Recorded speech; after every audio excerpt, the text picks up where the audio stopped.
Hey, I'm Derek. I'm Alex. We're from Mayday Parade, and you're watching AMBY.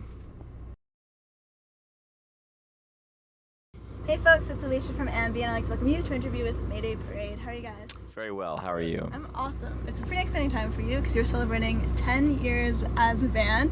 It must feel pretty crazy just reflecting back on everything. Yeah, it really is. Especially because it's kind of been, we've known it's been coming up for a while. And then it just recently, I guess, is sort of like official. And we did a viewing of our documentary, The 3 Cheers for 10 Years, with like some contest winners, and it was really cool to like do that and then think like, man, like of course the documentary itself goes back on a lot of the old stuff, and it's pretty wild, and we feel very lucky to still be here doing it. Well, the documentary has a lot of unshared footage. So when you were looking back on some of those memories, were there things you forgot about, things that really stood out? Oh yeah, definitely. There's a lot in there that, I don't know, it kind of brings you back, and you to certain day, like time periods in the band, for sure. Yeah, there's a lot that I hadn't thought about, or I haven't seen the footage like since it was filmed or since it happened, and a lot of stuff I'd forgotten about, for sure. Yeah. Nice. Any specific memories? Or?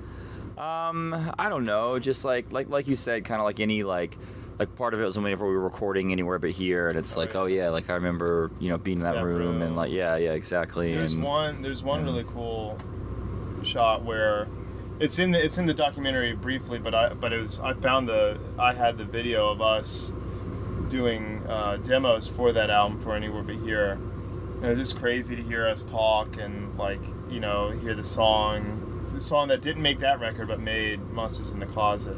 Mm-hmm. So it's kind of like a major throwback seeing that. And just seeing how much you've changed from 10 years back. Like, anyone seeing that's probably a little surprising, but seeing all of it in one place.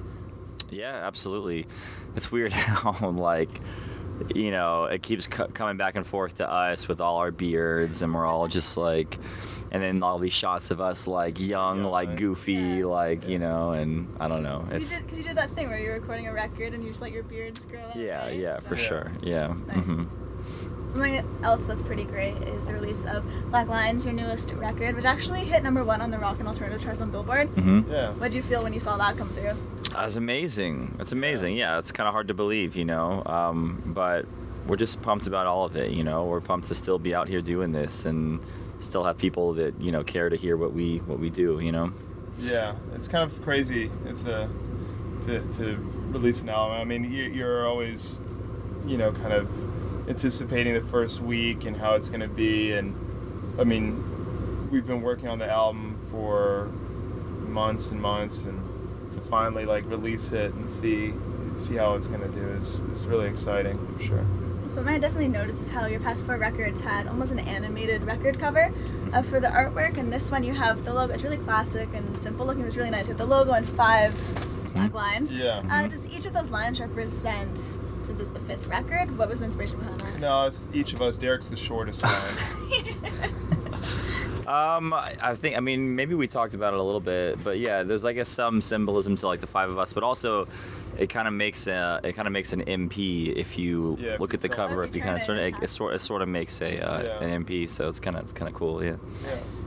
My favorite track off the album would have to be One of Us. Cool. The record closer. Yeah. The first time I heard it, I loved the little quiet intro, and then those guitars just come right in. It's just so anthemic. It's like a really uplifting track. So how did that whole thing originate? I'm just kind of a little self-indulgent, but I'm really curious about that track. The same as the others. It started as just like a rough idea as a demo that I kind of brought, and then we kind of worked on it from there, and it's one of the only songs on the record, and probably just in general that we've done, that is maybe a little bit more positive, like maybe not through the whole song, but there are parts overall that make it kind of more of like a happier, like positive, uplifting song, whereas a lot of our stuff is kind of sad, and which is really weird. It's funny that we ended the album with that. Yeah, for sure. Yeah, I've seen that in like reviews for the album where people talk about that and they get it on an uplifting note, because I guess you'd think that starting it out the way it does, it's kind of more dark and negative in a way. Is that a conscious decision, or do you look back and you're like, oh? I don't think so. I think it just kind of worked out like that, honestly. I mean, we had for a while thought that could be a cool last song partially because of, like you said, it's kind of has that anthemic feel, and that like feels good at the end, and also because the first lyrics are, "I've just got to tell you one last thing," so it's kind of like a nice little closer. Like you wouldn't want that to have to be the first thing you hear on the album, necessarily. But I don't know. Anyway, yeah. Well, I've noticed something amazing, which is the fact that you have this incredible fan base going for you. It seems ever growing, and you did this amazing Twitter Q&A recently, I believe it was yesterday. So many random questions, but the band answered them really, really well. So I was curious, since you're touring and meeting a lot of fans during these meet and greets and everything, what's one of the more bizarre, interesting things that you've had encounter-wise with a fan? Well, I don't know. I mean, It's never, I don't know. Our fans are great because, I mean, we hear horror stories from other bands. Yeah. Like other bands, I feel like they get, just weird, crazy things but I feel like there's genuinely never been anything that's been like, whoa, It's caught you off guard. Yeah. I mean, I don't know. But it's always cool though, because I feel like we get a lot of, fan art, or people, different people make different things, either of album covers or whatever, and that's always really awesome to see. It's a good feeling to know that we can inspire other people to create in some sort of fashion, you know what I mean? Yeah. So that's usually about it that we get, which is awesome. That's good. I've heard, as you mentioned, some nightmares from people. Like they'll come into their van and then someone's just there, like, "Hey guys." Yeah. Yeah, that's nice to hear that they're respectful and. Yeah. Oh yeah, absolutely. I think so. Nice. Well, to wrap everything up today for your fans who are going to be viewing the interviews, anything you'd like to say to all of them? A little shout out. Thank you so much for the support. It's amazing that we're still here doing this at this level after all this time, but we really appreciate it, and we love you all. We'll see you on the road. See ya. And thanks for your time, and congrats on 10 years. Seriously amazing. Thank Anytime. Thank you for having Thank us. you very much. Appreciate it.